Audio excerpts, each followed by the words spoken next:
What's going on, guys? RBG here, bringing you more news on Marvel's Avengers, and it's officially been a few days since the original release date for this game hit. That's right, Marvel's Avengers was originally slated to be released on May the 15th of this year, but due to reasons unknown was pushed back to September the 4th, which is kind of ironic considering the fact that another AAA Marvel game in the form of Spider-Man was also released in the month of September 2 years ago. We started off pretty slow in regards to updates on this title, but things are gradually getting better as we get closer to the new release date that's about 4 months away. Even though Square and O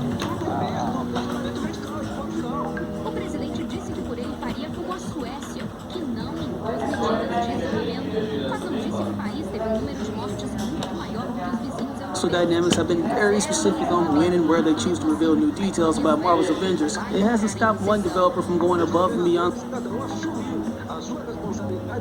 those tons of views. And the answer to that is two, buddy. Those Square those tons to see pro upgrade video. Loving it. I love how the developers have been putting all these details into some of the moves. No one's ever come back from 3-1. Agonizing.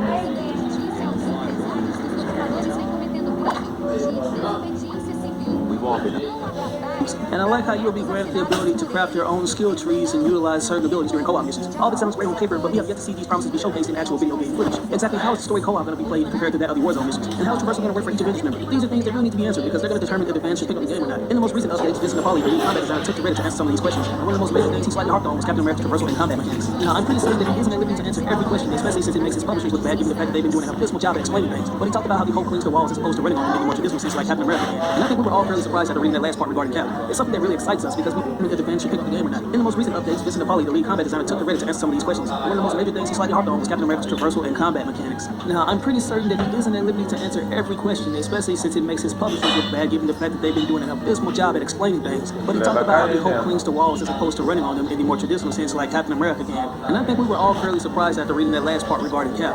It's something that really excites us because we all know Captain America is one of the most versatile members in the group. Although he's extremely powerful, he can pull off some of the most graceful maneuvers such as flips and kicks. And he also is proficient at parkour, which I had a nagging suspicion that Vincent will be hinting at. Vincent posted this response 5 months ago, and a few months later someone asked if Cap could run on the walls Prince of Persia style or as the mechs do in Titanfall. And to that Vincent replied saying, and I quote, Captain America's wall run is a set distance, but being able to chain them together by jumping back and forth and double jumping, pole swinging, etc. makes it really friendly. A well-timed double jump off a wall run can also be used to re-trigger the wall run. His navigation is really flexible and equally insane. Throughout the years, the MCU has strongly emphasized how thorough Captain America is when it comes to his acrobatics, and a game that tried to showcase these abilities is Captain America Super Soldier, a game that features some pretty prolific gameplay mechanics for Cap, but was poorly executed due to being rushed, which is the most common case for movie tie-in games. You heard me mention how the most sloppily implemented feature that we're going to be swinging from bars and whipping around corners in platforming segments with Captain America. I specifically like how Vincent mentions that a well-timed double jump can be used to re-trigger wall runs. That's something that I can see the player attacks. I'm thinking that if you pull off those exactly called a butterfly twist to add more force to his shield throws, and how you can add this to your kit to perform your inspirations from last year. The Cap can perform your standard powerhouse moves, but he can switch over to a more acrobatic style to make those attacks just as powerful. If you go back to the gameplay demonstrations from last year's Tokyo Game Show, you can see Captain America doing jumping attacks that transition into the butterfly twist attack that you said is going to be pulled off with a page for Marvel's Avengers. To go back and sort of go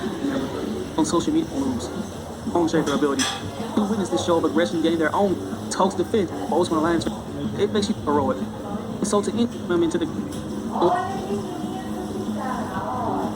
arc reactor, Iron Man unleashes his assault heroic big unibeam, which fires a continuous beam of concentrated muon particle energy, destroying anything in its path. Now, they don't go into specifics about the other abilities, but we do get a brief look at one of the ultimates from the game overview trailer in the form of these smart rockets. By pressing the left and right bumper buttons, you can fire a style. And that's all we have for Natasha. But the next Avenger we have is Thor, whose heroic abilities we've seen in action, but just like we hoped, we didn't know about the effects and buff details. For his assault heroic, he has the Warrior's Fury, which allows him to channel the Odin force to imbue himself with limitless lightning strikes that arc out to assault nearby enemies. While Warrior's Fury is active, all attacks are also charged with electrical energy and inflict additional damage. Upgrading this ability will eventually channel the protective force to nearby allies. The blast itself, the lightning continues to strike the surrounding enemies. What I like about this new detail is that it pretty much explains how the skill tree will affect your pre-existing heroics, like when you continue to upgrade this ability, it will provide your teammates with additional coverage from enemies. As for the Bifrost heroic, I'm a little confused on if it's an upgrade effect to the Warrior's Fury heroic or its own thing, because they energy strikes upon his return. I take it that it will be his ultimate heroic attack since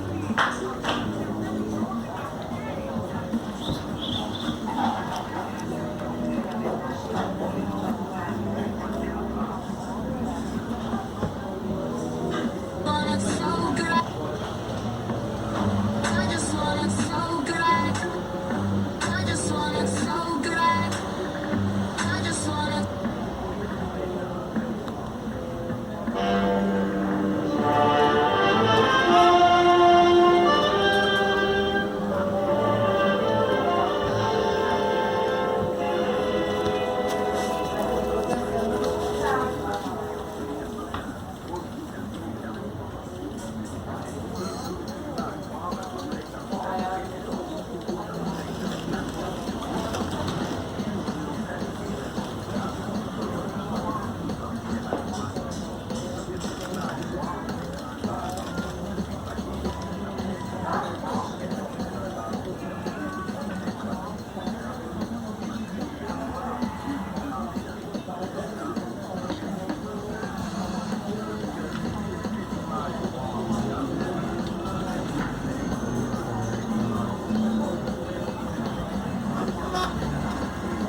volontairement with the tool to negate combination.